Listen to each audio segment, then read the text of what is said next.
আন্দোলন সংগ্রামকারী নেতাকর্মীদের সর্বোচ্চ মূল্যায়ন করা হবে।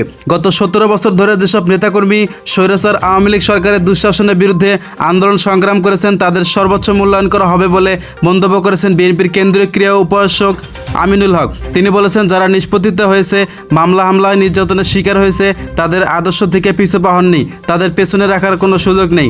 বৃহস্পতিবার 19 সেপ্টেম্বর পল্লবী 2 নম্বর কমিউনিটি সেন্টারে পল্লবী ও রূপনগর থানা বিএনপির নেতাকর্মীদের সঙ্গে এক মতবিনিময় সভায় এসব কথা বলেন তিনি।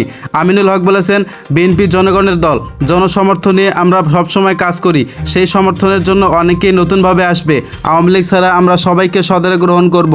আওয়ামী লীগের কোনো স্থান বিএনপিতে নেই। যেখানে এসব আওয়ামী লীগের নেতাকর্মী নতুন করে বিএনপি সাজার চেষ্টা করেছে, তাদের চেষ্টা কখনোই সফল হবে না। আওয়ামী লীগ গত 17 বছরে কাউকে শান্তিতে থাকতে দেয়নি দাবি করে বিএনপির নেতা বলেছেন, বিএনপির সব স্তরের নেতাকর্মীদের বিরুদ্ধে তারা মামলা হামলা, নির্যাতন, নিপীড়ন চালিয়ে গেছে। অন্তর্বর্তীকালীন সরকারের অনেক গুরুতর দায়িত্ব রয়েছে মন্তব্য করে তিনি বলেছেন, আওয়ামী লীগ স্বৈরাচার সরকারের গত 17 বছরের জঞ্জাল 1 মাসে পরিষ্কার করা কখনো সম্ভব নয়। এই অন্তর্বর্তীকালীন সরকারকে একটি যৌক্তিক সময় দিয়ে জনগণের বহু আকাঙ্ক্ষিত গণতন্ত্র পুনরুদ্ধার, গণতন্ত্র প্রতিষ্ঠা এবং বাংলাদেশের মাটিতে একটা সুষ্ঠু ও নিরপেক্ষ নির্বাচনের মাধ্যমে একটা জনগণের সরকার প্রতিষ্ঠা করতে হবে। তাহলে গণতন্ত্র পরিপূর্ণভাবে প্রতিষ্ঠিত পাবে বাংলাদেশে।